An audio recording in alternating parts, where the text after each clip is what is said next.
इस मूवी की शुरुआत में हमें मैनहट्टन शहर दिखता है जहाँ के सीवर के अंदर कई सारे चूहे घूम रहे होते हैं जो कि काफी ज्यादा एग्रेसिव होते हैं। दूसरी तरफ हम कहानी के मेन कैरेक्टर क्लच को देखते हैं जो कि एक रिटायर्ड बॉक्सर होता है। क्लच की मुलाकात रास्ते में पीटर नाम के एक आदमी से होती है और नहीं, ये स्पाइडरमैन नहीं है, उल्टा ये व्हीलचेयर पर होता है। फिर क्लच पीटर से कुछ देर रुककर बातचीत करके आगे बढ़ता है।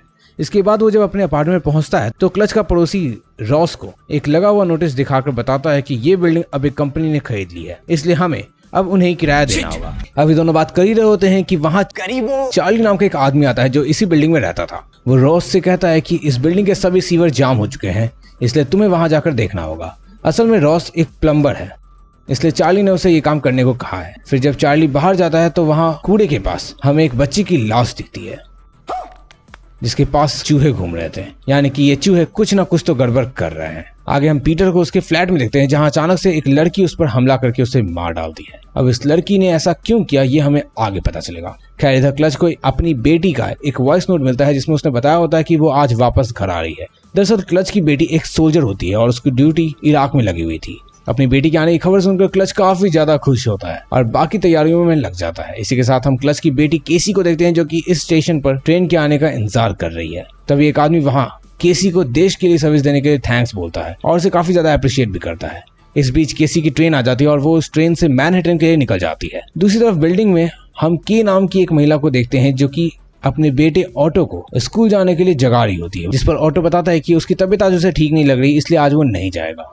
के भी उससे कुछ नहीं कहती और आराम करने देती है। इसी दौरान हम रॉस को देखते हैं जो बिल्डिंग का मेन सीवर चेक कर रहा था। तभी उसे एक चूहा दिखाई देता है जो कि सडनली उसे बाइट कर लेता है। इससे रॉस को उस पर काफी ज्यादा गुस्सा आता है और वो चूहे को पटक पटक कर बुरी तरह से मार देता है। उधर छत से जब क्लच नीचे देखता है तो के बालकनी से कपड़े को उतारते हुए दिखती है।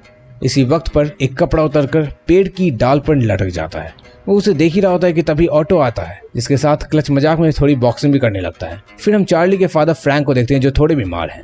उन्हें अपने घर में किसी के होने का एहसास होता है, इसलिए वो एक हैमर लेकर टॉयलेट की तरफ बढ़ते हैं। पर जब वो वहां पहुंचकर चेक करते हैं तो वहां रॉस मौजूद था। दरअसल रॉस इनके यहाँ सीवर चेक करने के लिए आया था। फिर वो वापस फ्रैंक को बेड पर लेटा देता है।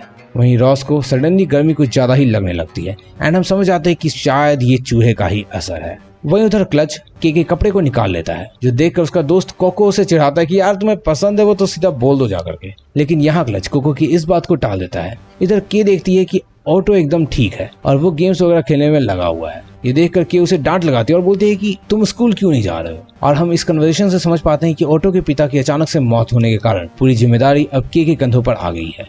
इस कारण से वो एक बार में वेट्रेस का काम करती है और अब वहीं जाने के लिए वो तैयार हो रही है। उसे घर से निकलते ही ऑटो भी कैमरा लेकर फोटोग्राफी में बिजी हो जाता है जहां हम देखते हैं कि ऑटो के पास भी एक चूहा है। उधर रॉस जिसे चूहे ने काटा था वो इन्फेक्शन काफी तेजी से बढ़ रहा होता है और साथ ही उसे कान के पास चूहे जैसे बाल आने लग जाते हैं।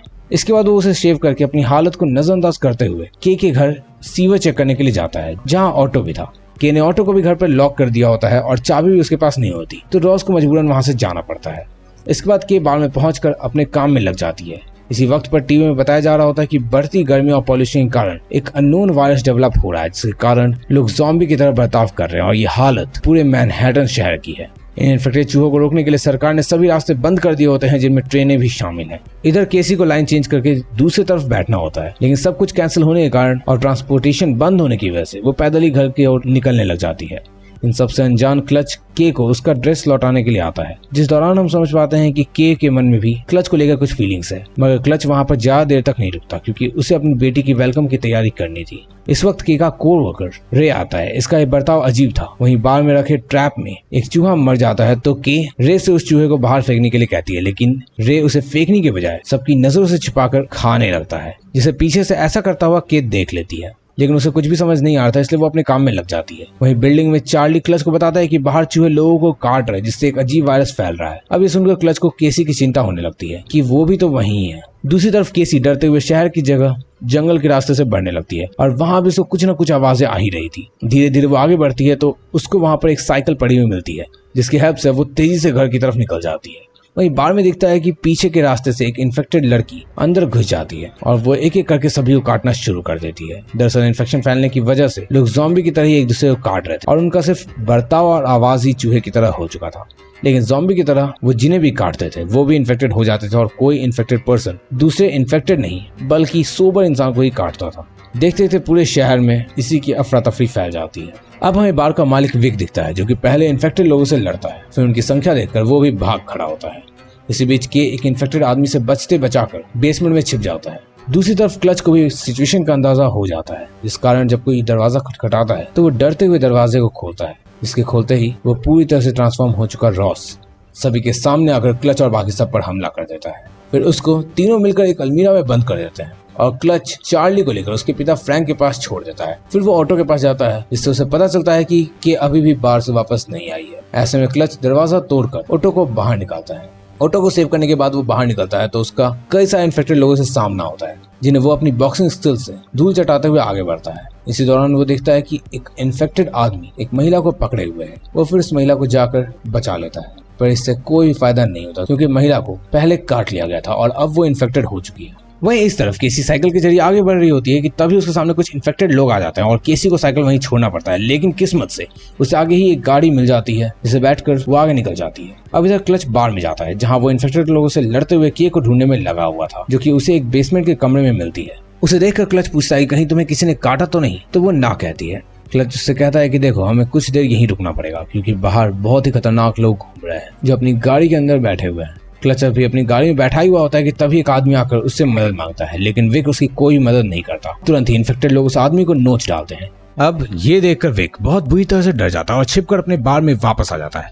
फिर वो बेसमेंट में क्लच और के पास पहुंचता है, जिससे क्लच बाहर की सिचुएशन का जायजा लेता है। इस पर वो विक से कहता है कि बार में तो कोई इन्फेक्टेड आदमी नहीं है ना, लेकिन बाहर काफी लोग थे। और ये सुनकर क्लच के और विक के साथ ऊपर जाता है, जहां इनका सामना रे से होता है, जो कि पूरी तरह से ट्रांसफॉर्म हो चुका था। उसे ये लोग बड़ी मुश्किल से संभाल ही रहे थे कि तभी विक देखता है कि दूसरे रास्ते से कुछ और इन्फेक्टेड लोग अंदर आने की कोशिश कर रहे हैं। इसलिए वो उस दरवाजे को लॉक करने के लिए कहता है, मगर वो भी इन्फेक्टेड लोगों का शिकार बन जाता है। अभी इधर क्लच रे को मारने के बाद सभी से बचते हुए के को लेकर वापस भागता है। दूसरी तरफ बिल्डिंग में कोको देखता है कि रॉस ने आवाज करना बंद कर दिया, इसलिए वो हिम्मत करके अलमीरा को खोल कर देखता है, लेकिन वहां पर रॉस नहीं होता क्योंकि रॉस ने तो दीवार तोड़कर दूसरे कमरे में बैठे ऑटो को अपना शिकार बनाने के लिए निकल गया होता है।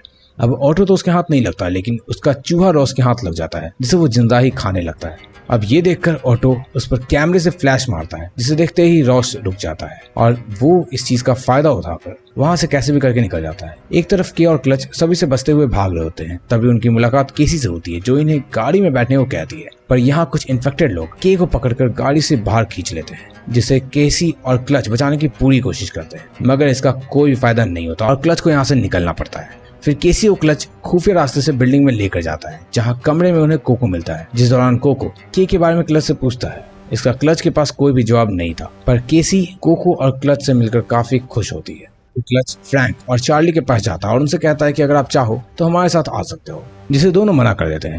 वो कहते हैं कि हम यहाँ सुरक्षित है और अगर हमें मदद की जरूरत पड़ी तो हम बुला लेंगे। इसके बाद क्लच कोको से ऑटो के बारे में पूछता है, तो वो उसे बताता है कि ऑटो रॉस से बचने के लिए बाहर निकल गया था। अब ये सुनकर क्लच कुछ भी नहीं कर सकता था क्योंकि बाहर काफी ज्यादा आवाज थी। फिर क्लच फ्रैंक और चार्ली से दरवाजा बंद रखने के लिए बोलता है, लेकिन उन्हें ये बात ठीक से नहीं सुनाई देती और उनको लगता है कि क्लच उन्हें दरवाजा खोलने के लिए बोल रहा है, इसलिए वो दरवाजे को खोल देते हैं, जो कि उनकी सबसे बड़ी मिस्टेक थी।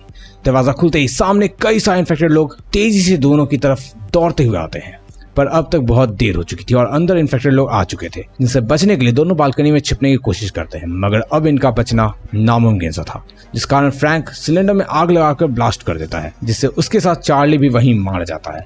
ये धमाका सुनकर क्लच भी समझ जाता है कि दोनों अब नहीं रहे, इसलिए वो कमरे से बाहर निकलने का फैसला करता है, क्योंकि अब उसे अपनी और अपनी बेटी की जान बचानी थी। पर यहाँ इन्फेक्टेड लोग कोको को अपने साथ ले जाते हैं और क्लच इसे भी नहीं छुड़ा पाता। वो अपनी बेटी केसी को लेकर वो ऊपर छत की तरफ भागते हैं, जहाँ उसका कई सारे लोगों से सामना होता है और उन्हें वो मारते हुए आखिरी छत पर ले जाता है। इसी दौरान अचानक इन्फेक्टेड के आकर क्लच पर हमला कर देती है। इसको लेकर वहां पर ऑटो अपने कमरे से के ऊपर फ्लैश ऑन करता है, जिससे वो भी कुछ देर के लिए वहीं रुक जाता है, जिससे एक आखिरी बार ऑटो अपनी माँ को देख पाता है और क्लच के की गर्दन मरोड़कर उसे मार डालता है। इसी बीच वहां पर इन्फेक्टेड ऑटो भी आ जाता है, जो कि क्लच पर हमला नहीं करता है बल्कि उसे सूंघने लगता है, जिसका मतलब कि क्लच भी अब कहीं ना कहीं इन्फेक्टेड हो चुका था और हमें मालूम पड़ता है कि उसे के ने गले में काट लिया था। ये देखकर क्लच केसी और ऑटो की जान बचाने के लिए कोको को लेकर नीचे कूद जाता है।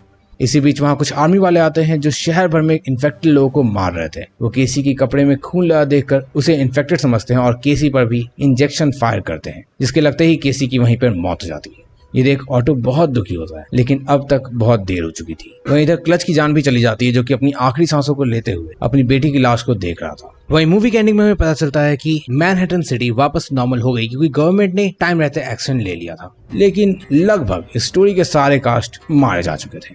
अब ये थोड़ी बेकार एंडिंग थी, क्योंकि एंडिंग को काफी ज्यादा वेग रखा गया है। लेकिन आपको एक्सप्लेनेशन कैसी लगी कमेंट में लिखकर जरूर बताना।